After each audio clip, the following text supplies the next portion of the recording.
nosso canal MUSP hoje vai falar sobre depressão na infância. Num bloco anterior nosso, no material anterior que está disponível também no canal, falamos sobre depressão e dentro de uma ideia assim no adulto e chegaram alguns pedidos e algumas solicitações para nós que a gente pudesse falar um pouquinho sobre a depressão na infância. Está conosco para complementar então o nosso tema, o psicólogo Fábio Bottari, que já está conosco, faz parte da rede MUSP, e vamos falar hoje então sobre a depressão na infância. Fábio, bem-vindo novamente ao nosso canal e é sempre um prazer estar contigo aqui. Fábio, essa questão assim da depressão na infância, né, assim, como é que tu percebes? Eu sei que tu trabalha com crianças também, né? Assim, tem chegado muito no consultório, Fábio, assim, essa queixa? Chega como uma queixa que a criança está com depressão? Como é que está chegando isso no consultório para ti? Sim. Assim, Jones, não é tão comum assim chegar, né, crianças com essa queixa de depressão ou crianças que não chegam com a queixa, mas a gente avalia e descobre isso, assim. Hoje em dia, na questão da terapia infantil, é muito mais as dificuldades escolares, dificuldades com limites, assim. Mas ainda assim, tem um bom número de pacientes que chegam com essa demanda, tá? A questão da depressão na infância acaba sendo um tema, num certo nível, polêmico, não é, Jones? Porque as pessoas geralmente têm a infância como uma época feliz, né? Lúdica, de fantasia, prazer. Pois é, então assim, parece que é uma época que a pessoa só tem que aproveitar, a pessoa vai aprender, não é? Várias questões a respeito da vida, ela vai ser cuidada. Então assim, se tem esse mito que a infância é uma época feliz, tem que ser uma época feliz, e às vezes essa concepção a respeito da infância faz com que as pessoas não consigam enxergar que para muitas crianças não é uma época tão feliz assim. Não é, para muitas crianças essa época é vivenciada com muita dificuldade. E Fábio, como é que... Porque a criança, naturalmente, dentro de uma ideia assim de construção e desenvolvimento, ela se frustra, ela fica triste, ela basicamente funciona em cima de um prazer e de uma necessidade de atender esse prazer. E, naturalmente, que se frustra isso, ou se não é em casa, na escola. Sim. Então, ela também se entristece, né? E como é que poderíamos dizer, Fábio, assim, de que ela estaria, digamos, dentro de um quadro mais próximo a um quadro depressivo? Quais são os indicadores, os sintomas, para que a gente possa também poder ver assim, aquilo pode ser uma birra, aquilo pode ser uma briga na escola? Como é que se poderia perceber isso assim, dentro do exercício aí, da avaliação? Tá, a questão da depressão na infância, a manifestação é diferente da depressão no adulto, não é? Não precisaria ter todos os requisitos para um diagnóstico de depressão em adulto, né? A gente pode ter menos requisitos, assim, não é? Principalmente assim. A questão da tristeza pode não ser tão marcante, né, quanto no adulto, porque como o adulto já tem mais consciência a respeito das suas emoções, não é? Ele já tem um nível intelectual e emocional mais desenvolvido, ele se dá conta mais, eu tô triste, eu não tô bem, eu tô diferente do que eu era. A criança, como ela não desenvolveu ainda, ela está no processo de desenvolver essa consciência emocional e até assim intelectual mesmo, racional a respeito de si mesmo, a respeito dos sentimentos. Às vezes o sentimento da tristeza não está tão presente, a criança não identifica tanto. Claro que tem recursos psicoterapêuticos que a gente pode usar para acessar esse sentimento, mas na criança aparece bastante a desmotivação, assim, não é como no adulto, a desmotivação para coisas que antes gostava de fazer, de brincar, não é? Ou até a busca pela socialização, a criança se interioriza mais, ela se fecha e não busca tanto, né? E Fábio, também aparece também um outro detalhe que eu já presenciei na clínica também, assim, que é a questão da baixa tolerância, né? Assim, que Isso. ele, tipo, ela apresenta um comportamento irritadiço. Isso. Ela se incomoda, ela se irrita, ela chora, mas ela chora não por tristeza, mas porque parece que não por estar triste, mas porque se frustrou Isso. né? A tolerância dela, ela fica irritada. É porque às vezes se tem uma ideia de que a depressão, na criança em especial, seria o enquadramento de que ela está triste, né? Sim. E que daí, como ela não está triste, então ela não está, ela tá insuportável, ela está irritada, né? Essa irritação é um indicador também, né, Fábio, de Sim. que há há alguma coisa e que pode também, né, Fábio, ser uma depressão ou pode não ser também depressão, né? Pode ser também uma dificuldade que ela está tendo de gerenciar e administrar alguns eventos que está relacionado ao viver, né? Exatamente.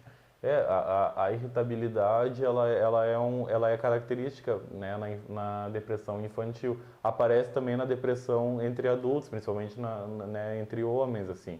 Mas na depressão na infância, ela é bem característica, assim. E é explicada pela falta de energia que a depressão causa, não é? Como a pessoa não tem tanta energia e tanta disposição, às vezes até tanta paciência para gerenciar os estressores, enfim, as dificuldades da vida, então ela se irrita mais facilmente, assim. E como tu falou, é bem importante isso, é fácil mascarar outras questões, assim. É que o temperamento dela, assim, é que ela é difícil, que ela não aceita limites, mas na verdade tem outra origem, não é? Às vezes essa questão da irritabilidade que geralmente é essa questão de depressão, não é? Sabe, Fábio, eu tive também, assim, uma experiência na clínica, assim, de que alguns adultos que vivenciam, digamos, a dor, né, da depressão, e que traziam que na sua memória, né, de que quando eram criança tinham sentimentos, né, de que agora ela consegue identificar que aquilo era depressão, né? Eu não sei se tu já teve também essa queixa ou Com certeza, esse Jones. compartilhamento de dor. E eu me questiono também às vezes, né, Fábio, assim, porque me parece que em algum momento a intervenção, né, digamos, porque às vezes alguns pais dizem que não, mas ele está assim meio chatinho mesmo, meio com dificuldade, né, e depois passa. E realmente se passa, mas não se tratou, né? Sim. Porque isso é que o adulto em determinado momento traz, né, com uma memória, né, assim, é que aquilo ficou. Então, se houvesse em algum momento uma atenção devida, Sim. poderia até ter ajudado, porque entendo que me parece que é uma construção, né? E se isso foi confirmando, aquilo fica como uma regra, né, Fábio, assim, absoluta, né, dentro dessa ideia. Fábio, Exatamente. dentro dessa tua abordagem e modelo de trabalho que tu opera, que é a psicoterapia cognitiva, como é que ela trabalha com a criança, assim, nesse caso, assim, porque nós falamos em ressignificar, então a criança, como é que é? Esse trabalha com lúdico, com brinquedos, como é que é a abordagem? Sim, a gente trabalha com questões, né, lúdico, brinquedo, desenho para expressão das emoções, não é? E também tem outros recursos psicoterapêuticos, assim, de baralhos, de jogos que tem o tema da emoção e a gente consegue trabalhar, não é? E trabalhar as emoções negativas, oferecer também como alternativa as emoções positivas, mas para isso a gente trabalha as crianças, também de uma forma bem lúdica, não é tão racional e tão direto quanto no adulto, mas através desse viés lúdico, sim, a gente vai trabalhar crianças, não é? Mas principalmente um ponto que na verdade eu até penso, né, ser mais importante ainda do que esse trabalho lúdico, esse trabalho com a criança, é trabalhar a família, tá? Principalmente na questão da depressão na infância e outras questões que trazem a criança, né, que fazem com que a família leve a criança para a psicoterapia. É sempre trabalhar a família, porque assim, na depressão da infância, as origens estão muito relacionadas assim nas relações familiares, às vezes não é uma família muito afetiva com a criança, não demonstra que a criança foi desejada, às vezes está ligado a perdas, né, Jones, assim, perdeu um pai, uma mãe, não é um familiar importante, perdeu um contexto importante na vida, assim, às vezes um decréscimo na condição financeira da família. Então, assim, é importante uma reorganização da família também. Eu acho que é mais importante até que o trabalho lúdico direto com a criança. Fábio, também há isso é uma coisa que a gente vê às vezes também, assim, dentro da prática, né, clínica. Há às vezes uma cultura também familiar, né, sobre alguns aspectos. A própria questão também da própria depressão. Algumas famílias entende que aquele comportamento é natural, porque o pai é assim, a mãe é assim, a avó era assim. É o padrão da família. É o padrão, né? E como se isso fosse natural, né? E às vezes, digamos, sinalizar isso, para algumas famílias é meio sofrido, né? Porque elas têm assim uma ideia de que é uma coisa, é um estranhamento tão grande, né? Porque se viveu a vida toda até com esse padrão, né? E eu também concordo, me parece que se não há essa ideia de ler o grupo, a família, né, nós ficamos trabalhando com a criança, mas o cenário, o contexto familiar, ele é um fomentador às vezes, né, digamos, desse padrão, né?